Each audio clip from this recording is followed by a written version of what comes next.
honoring Joseph Joe Bogdanovich and Jason Hensel. We're celebrating business leaders. We are celebrating public servants, philanthropists. Don't miss it this Thursday at 8 p.m. on CVM TV. We in this together. You are not alone. The time by Sagicor is 7 p.m.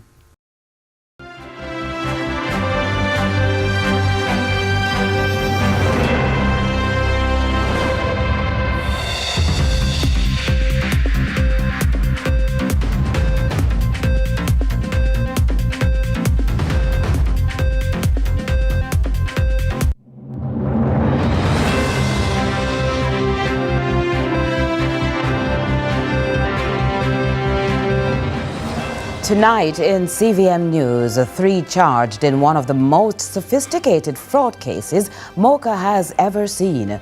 Who is going to report to whom? C-top probe deepens and suspected internal breach. Caribbean Maritime University detects irregularities. In sports, Jamaicans grab gold at Boston Grand Prix.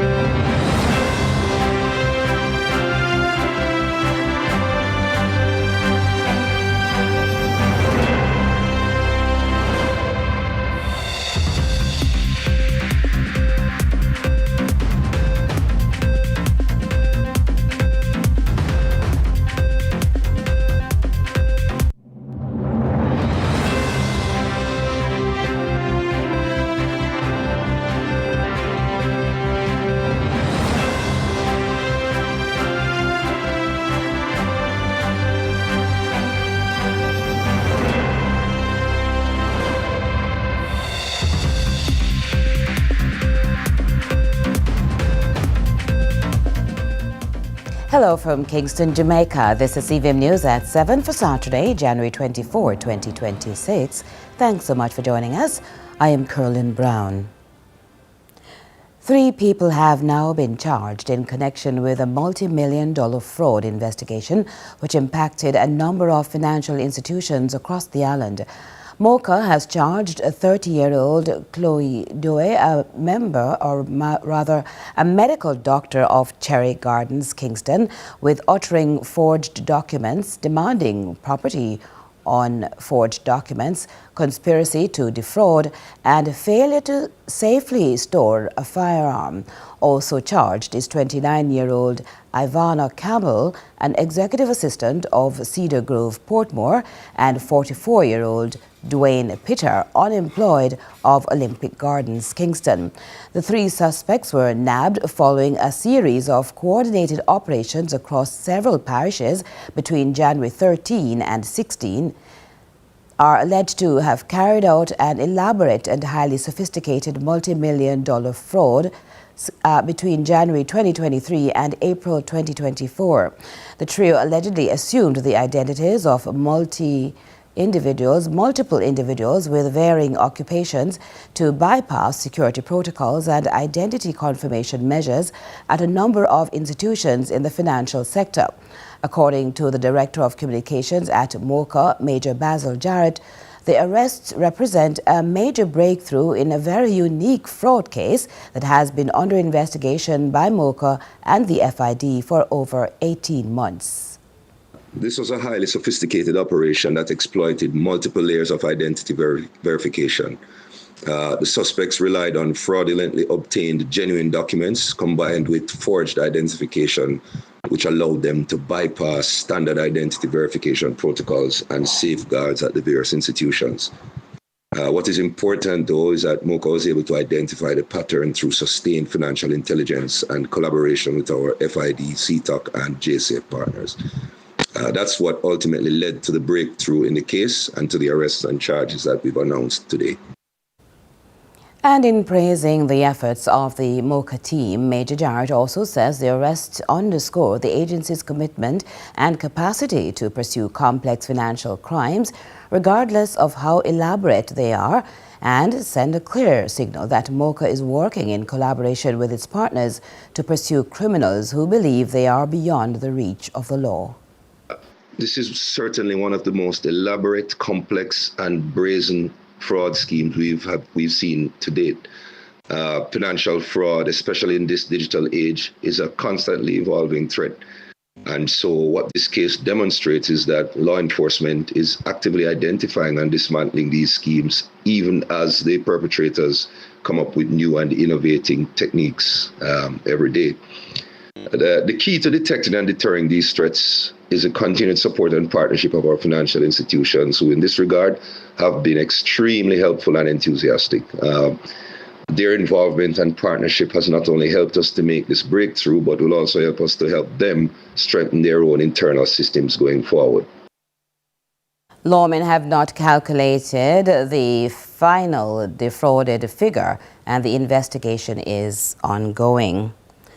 Now, as a widening probe by law enforcement officials continue to prevent cocaine trafficking at varying levels in the society, the police, as it investigates its own, is causing a ripple effect as there are more questions than answers, with the spotlight turned on the Counterterrorism and Organized Crime Investigations Branch, CTOC, for breaches of operational procedures and illegal activity. There's also a concern operations have been somewhat crippled. With more details, here's Damon Phillips.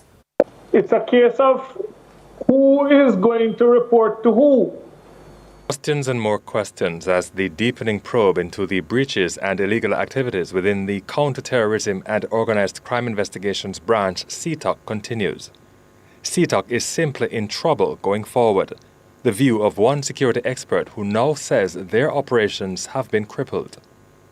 Look at what the original mandate for CTOC was. And when you remove a linchpin of that mandate, who do they report to?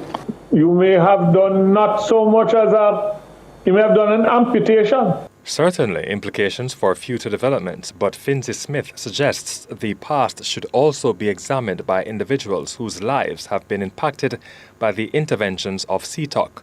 Should prosecutors in some criminal matters be concerned as the veracity of their respective cases is brought into question?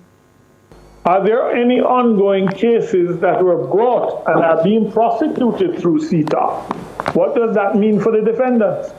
If I were a lawyer and you brought my clients to court, the first thing I have to do is question the veracity of the officers who have brought this case. And if the officers are on the investigation, how are they now going to contribute to the prosecution of any case?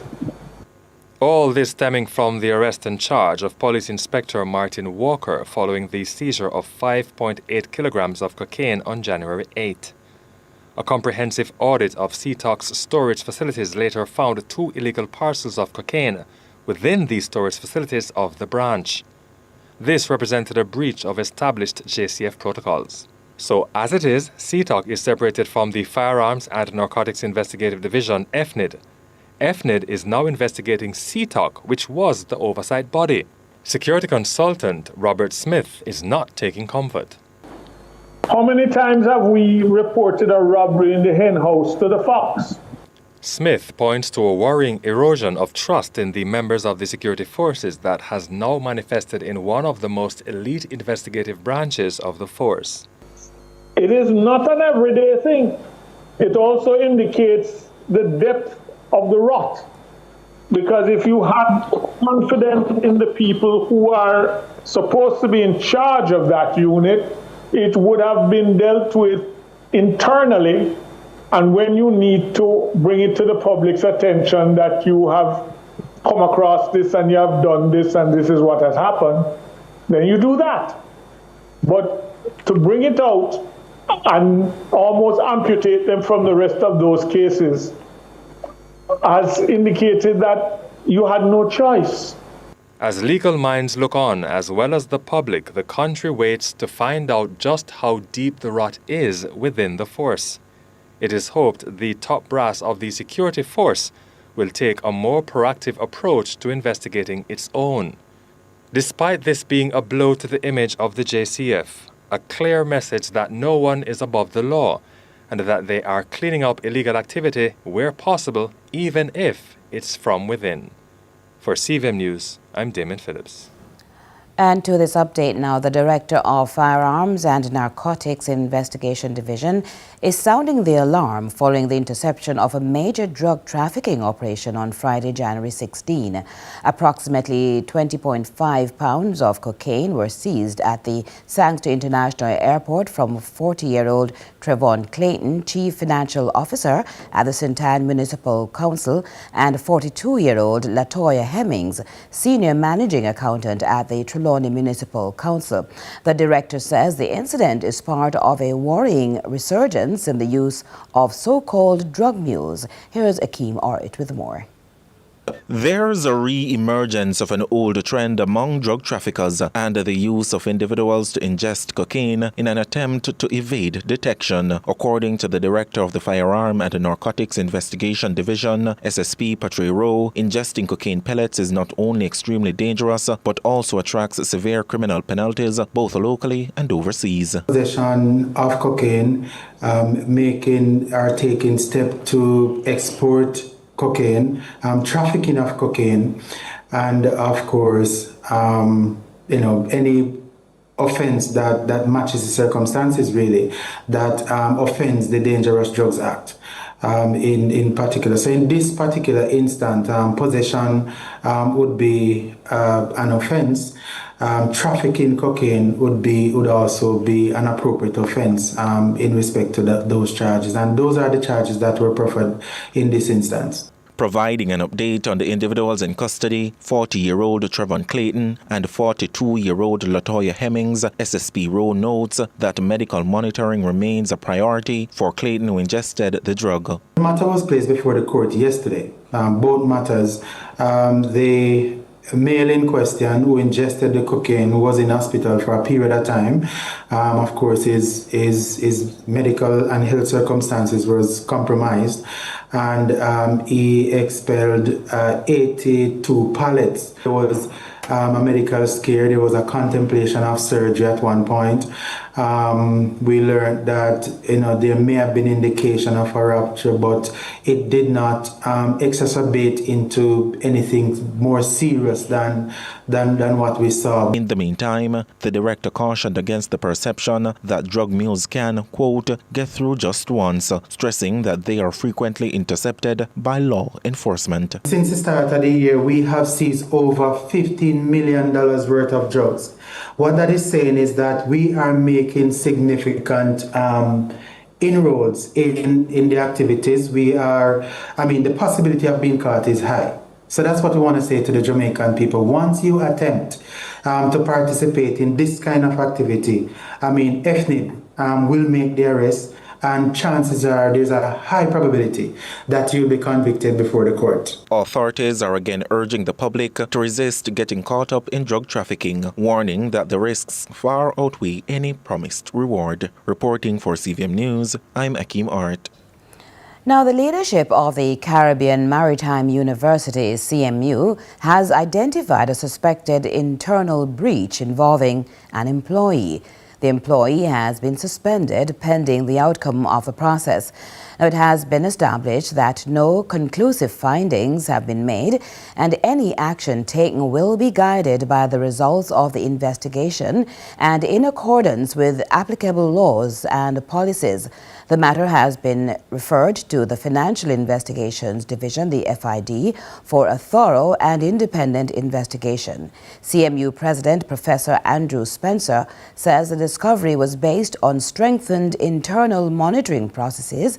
He adds the university remains focused on maintaining strong internal controls and oversight mechanisms and continues to review and strengthen its systems as part of its broader risk management responsibilities.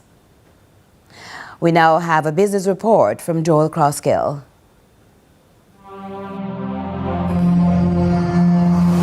Lots to share with you in the business report today, as the switch of possibility was flipped for the innovative energy group limited IEG, who opened the floodlights on a growth strategy aimed at generating millions of US dollars in revenue, whilst announcing its entrance into a new segment of Jamaica's energy market. The IEG AGM also marked a significant milestone following the company's transformation and rebranding over the past year, as celebrated by Chairman Nigel Davey. The successful takeover of Siboney and its rebranding to Innovative Energy Group was a deliberate and strategic decision.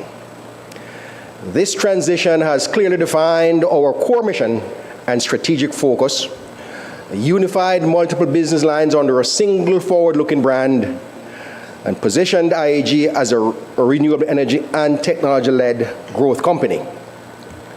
The rebranding has already enhanced market visibility, partner engagement, and investor confidence. One informed by the policy imperative of central government, who had committed to a transition to 50% green energy by 2030. Last year delivered significant year-over-year growth and profitability. Though this fiscal year will see some contraction in our projected growth due to Hurricane Melissa, based upon our backlog and the rebuild works from the hurricane, the next 18 months will show robust top and bottom line growth. We remain optimistic that the company is positioned for steady, sustainable expansion rather than speculative growth. Another highlight of the AGM was the formal introduction of the new president and CEO, Dr. Conrad Miller, who spoke to last year's performance during his maiden address. Over the past year, we have seen a noticeable increase in solar companies, new solar companies, entering the market, particularly following our recent hurricane. That reflects both the direction of the energy market and reinforces why execution quality, standards, and system design matters. Competing effectively in this market requires innovation. Innovation at IEG is reflected in how we expand access. It's in how we execute projects and how we create new pathways for growth. Living up to the IEG name, the rollout of progressive products are among the most intriguing aspects of this year's AGM.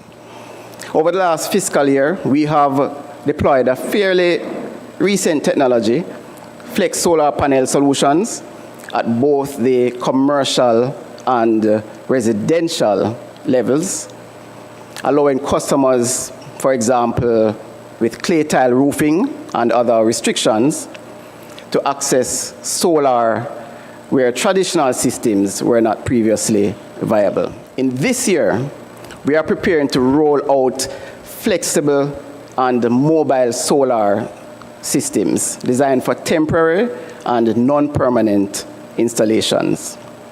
Now, these solutions give customers greater flexibility, allowing panels to be easily removed ahead of a hurricane, enabling systems to be designed even solely to power, say, air conditioning units. We have those requests. And mobile solutions that allow home renters to take their systems with them. And speaking of mobility, IEG is making measured and strategic steps into the electric golf cart and electric mobility market. While still early stage, this segment shows strong growth potential, the opportunity to capture meaningful market share. In general, what we want to do is to move into the assembling of golf carts in Jamaica for distribution to the wider Caribbean and Latin America, North America market. 2026 also finds the energy company involved in a significant procession of utility-scale projects, according to the CEO. Through our wholly owned subsidiary, IECL, we are currently executing major solar and battery energy storage projects with the NIC, National Irrigation Commission, and the MBJ Airports Limited, These projects represent a combined value of over 14 million US dollars and are progressing under active management. While Chairman Davey hints that an additional public offering may also be in the works. Strategy. Looking ahead, IEG has potential projects in the pipeline today valued at over US $20 million. The debt capital is available to finance these projects on a case-by-case basis. However, we remain focused on the equities market, but timing is critical for our APO. And that was your business report. I'm Joel Crossgill.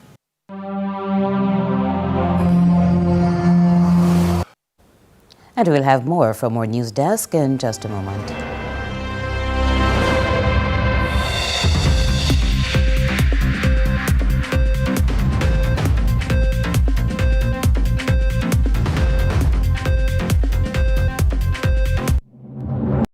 Set, go. Question: what matters the most to perform your best on a Sigma race day? Speed. No, what really matters is what's in here, your heart. Sagicor Sigma Run. Register now at sagicorsigmarun.com. Welcome to What a Guan. Now, What a Guan is CVM TV's new Vox Pop program, Vibes Yes Vox Pop program. Hey Jamaica, you're watching What a Guan. What a Guan. Coming to you from Montego Bay. Hello, my people. What a Guan is back. The People's Program is back in full force this Monday at 8 a.m. on CVM TV. What a Guan! Cross! Let's delve deep into the issues. We'll take you beneath the surface. Greetings and salutations. My name is Orville Higgins and it's another edition of Fan Central. Talking to the people at the heart of the top sporting stories. Hear from your favorite sportsmen and women and the administrators who work tirelessly to make it all happen. It's a live sports talk. I've written an entire article. Yeah. Looking at all the major issues every Tuesday at 9 p.m. It's Fan Central.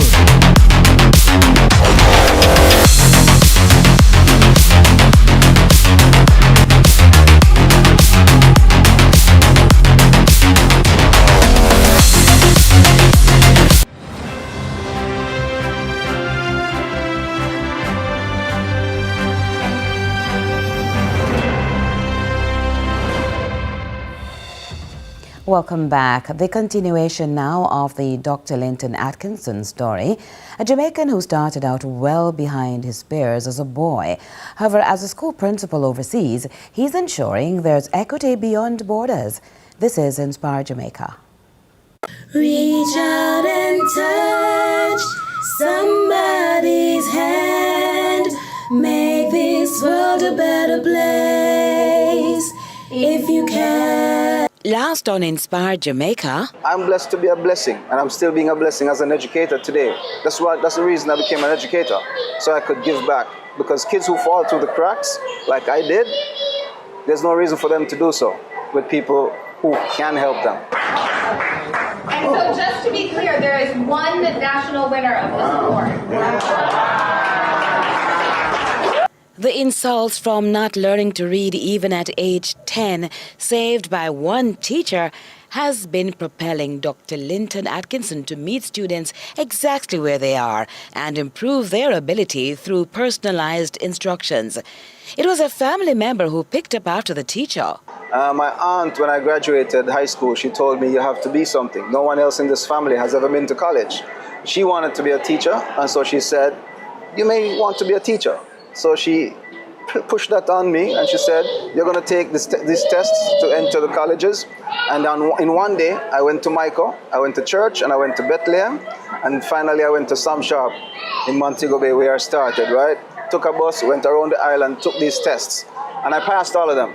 And I decided to go to Bethlehem because it was far away, and I wanted to make sure I could focus.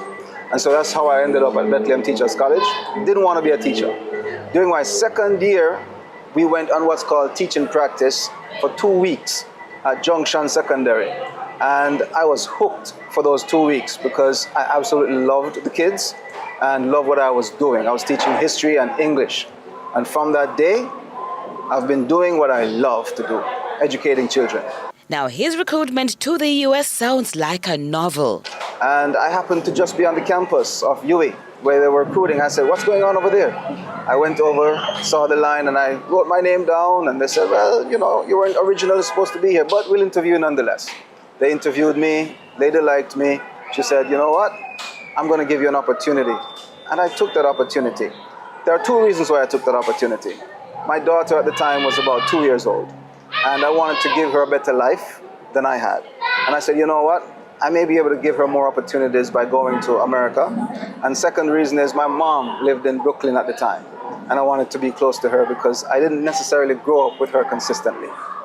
So how many years later now, and you're back in your homeland, giving back it is? A trip to Jamaica in October 2025 gave flight to Equity Without Borders. Right now we have 9,900 students. At the beginning of the year, 19,900 students on a wait list to be evaluated in Jamaica. And I want to help my country. Now, I found out there are students who were waiting for 2 years to be evaluated. Sometimes they would go to the center and be turned back because they didn't have enough people. They have one psychologist there and one social worker, and then they have some interns. But having 4 psychologists on campus yesterday, 4 social workers on campus yesterday, we were able to evaluate 19 students over 2 days. Now, the center usually does 30 students within a month. We did 19 over 2 days. That's testament to the work that needs to be done, not just at Some Sharp Diagnostic and Evaluation Intervention Center, but the work that needs to be done throughout the country to help, to give answers to parents and give students the diagnoses that they have so that they can get the supports and accommodations. How far do you intend to take this? Yes, you've started at Sam Sharp. You've just said it, you'd like to see it expand, but what are your plans directly? And are you in touch with any of the lawmakers that could make this happen? Well, we're reaching out to everyone we can reach out to. We reached out to ECC. We're going to continue to reach out to them to see if we can partner with them as well. And my daughter is a filmmaker. And so when she heard of this idea, she said, you know, Dad, I could do a feature documentary. And I said, great, because when people see this, they can actually donate to Some Sharp particularly, but then to other agencies as well. But we're starting and partnering with Some Sharp Diagnostic and Intervention Center. And so thanks to the Content House led by my daughter and her business partner, Grace, Sharik and Grace, you know, we're making a documentary. And that's going to live in perpetuity so that we can help so many more. How are you dealing with funding right now with this startup? So this particular trip was funded 2 ways. My pocket and GoFundMe. Let's continue to inspire Jamaica. Reach out and touch somebody's hand. Make this world a better place if you can. And now regional and international news. We begin with news in the region. The government of Trinidad and Tobago is moving to streamline the presence of undocumented immigrants across the Twin Island Republic. The migrant registration framework continues its reactivation with the promise of immediate deportation for those who fail to comply. Tobago Updates has the latest.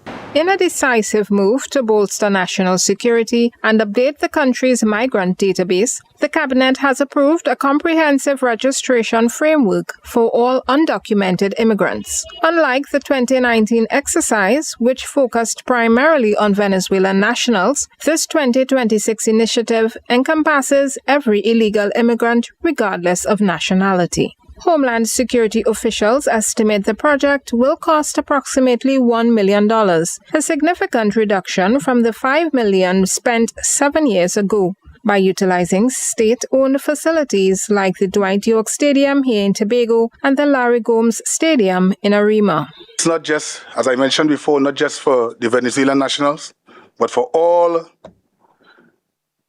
immigrants, irrespective of your nationality. Caribbean attorneys general and justice sector leaders are meeting in Barbados for a high-level regional roundtable aimed at strengthening justice systems across the region. The two-day forum is part of the PACE Justice Programme implemented by the UNDP in partnership with the EU. CBC News Barbados provides that report. Justice systems across the Caribbean are